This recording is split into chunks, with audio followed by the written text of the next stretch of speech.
Olá, sejam bem-vindos. Hoje nós vamos dar prosseguimento à disciplina de anatomia. Vamos falar sobre sistema urinário e sistema genital masculino e feminino.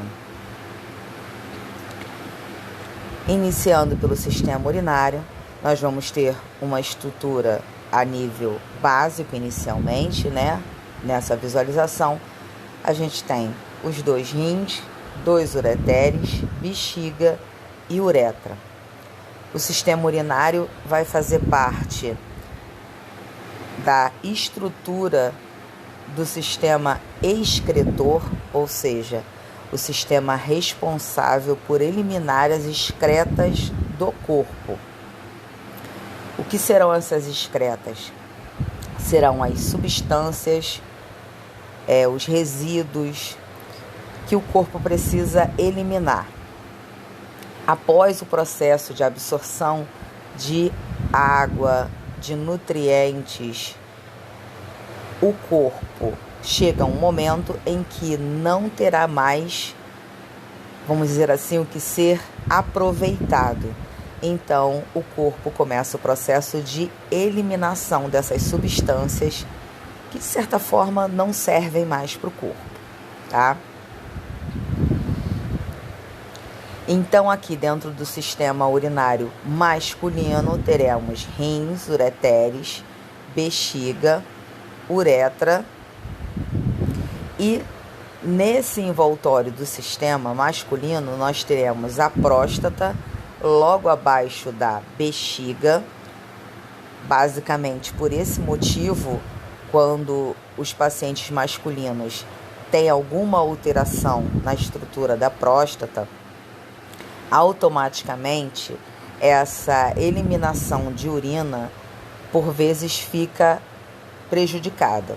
Por exemplo, em um aumento da próstata, que nem sempre é maligno, em algumas ocasiões pode ser benigno, a próstata comprime a uretra e a urina tem dificuldade para passar pela região, porque nós vemos aqui que a uretra masculina passa no meio da próstata para pegar o trajeto do pênis até a região de eliminação.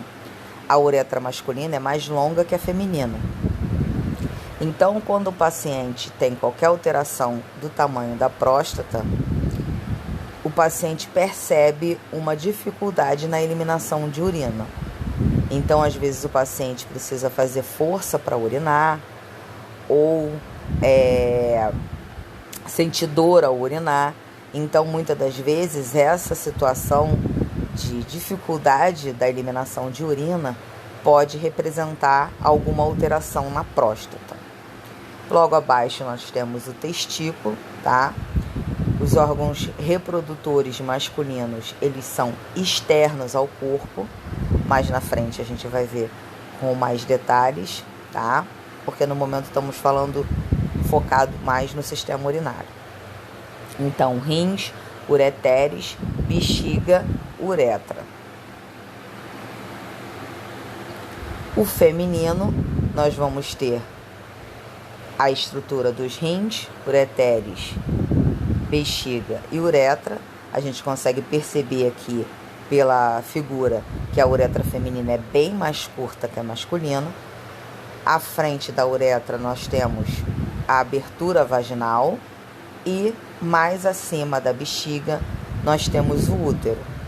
Nessa visualização aqui a gente consegue, abertura vaginal posterior à uretra. A gente consegue ter uma noção de por que a gestante passa por aquela situação conforme o bebê vai crescendo, de ter urgência urinária. O que é isso? Como o bebê vai crescendo e dependendo da posição que ele está localizado, ou até mesmo do tamanho, aquele bebê que se mexe bastante, coisa e tal, ele comprime a bexiga e a gestante sente vontade de urinar com muito mais frequência. Conforme esse bebê vai crescendo, ele vai apertando um pouquinho a bexiga. Então, o seu espaço de pleno enchimento diminui, tá? Então, rins, ureteres, bexiga e uretra. O sistema urinário, tanto masculino quanto feminino, são semelhantes porque nós temos a uretra feminina menor e a masculina maior. Aqui nós temos uma visualização da anatomia do rim, a estrutura do rim. Nós temos os néfrons, o túbulo coletor, o córtex renal,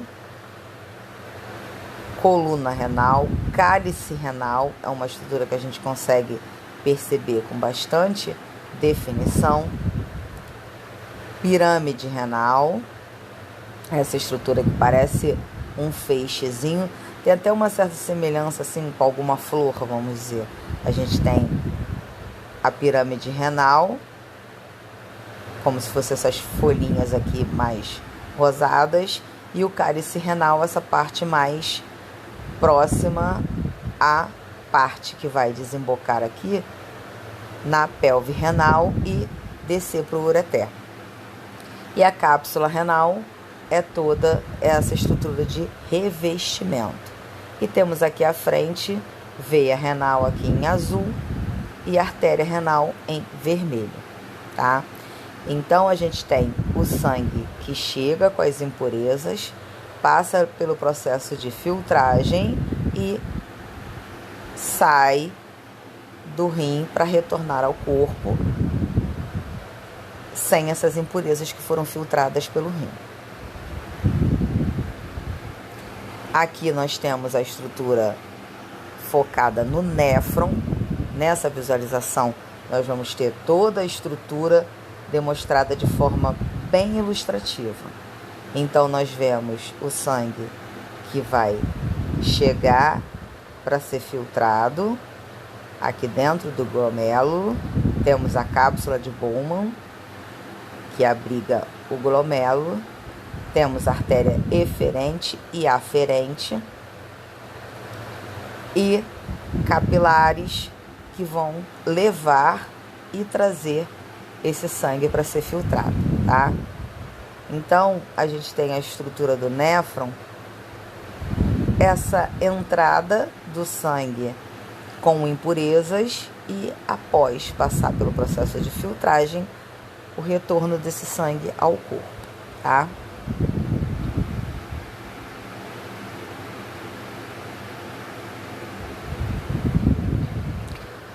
A bexiga, ela vai ser uma estrutura como se fosse uma bolsinha, uma sacola, tá?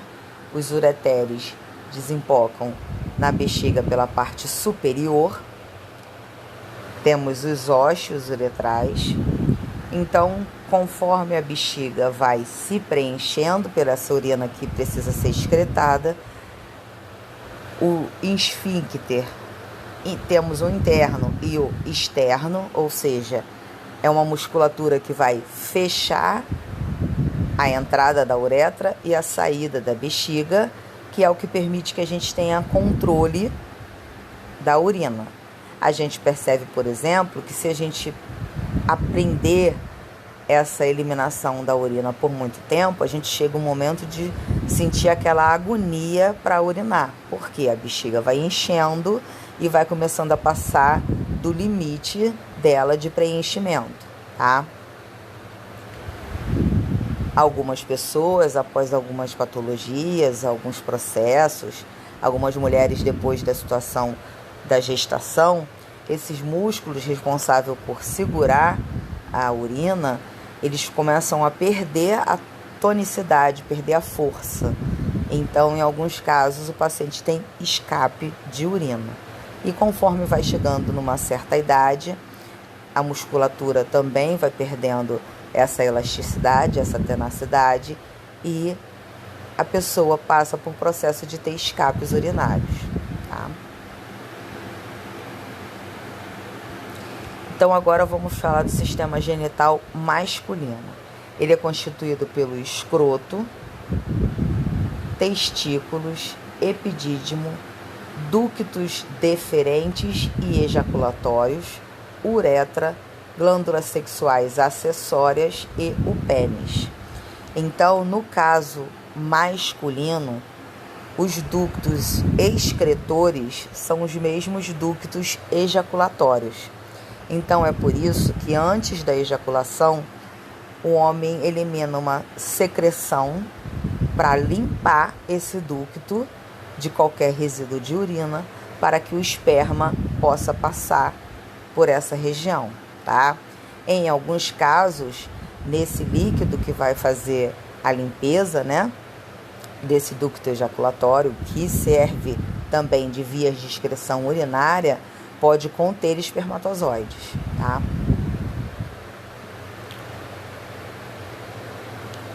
Então, a nível de escroto, testículos e epidídimo, nós temos aqui, ó, a demonstração do tecido de revestimento epidídimo, o testículo dentro, né, dessa bolsa, a pele do escroto, o testículo recoberto por uma lâmina visceral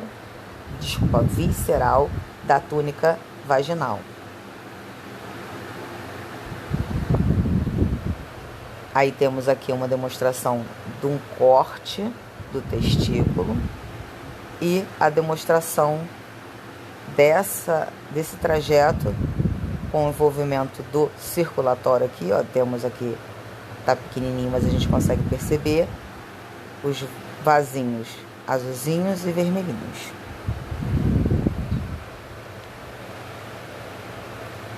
As glândulas sexuais acessórias são as glândulas seminais, a próstata e as glândulas bulbouretrais. Então aqui a próstata, ó, logo abaixo da bexiga, na parte anterior da mesma temos a vesícula seminal, o ducto deferente que passa por trás da uretra e as glândulas bulbouretrais, bem aqui abaixo da próstata, uma de cada lado. Aqui nós temos uma visualização de um corte da próstata, em que nós vemos os canalículos e essa conexão entre próstata e essa região da uretra.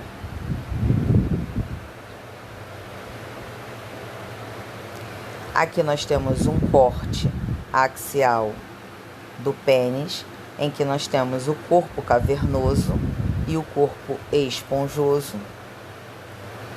Temos aqui um corte coronal do mesmo, em que a gente consegue perceber essa estrutura mais central, corpo esponjoso, e essas estruturas laterais a ele, o corpo cavernoso. Então, o pênis, durante o processo de ereção, ele se preenche de sangue a nível do corpo cavernoso, o que permite a ereção. Quando esse sangue retorna a seu fluxo, a ereção termina. Aqui nós vemos, nesse outro corte aqui, logo abaixo do nome pênis e uretra, a gente vê, vamos supor, sem a pele, né? A gente tem essas mesmas estruturas.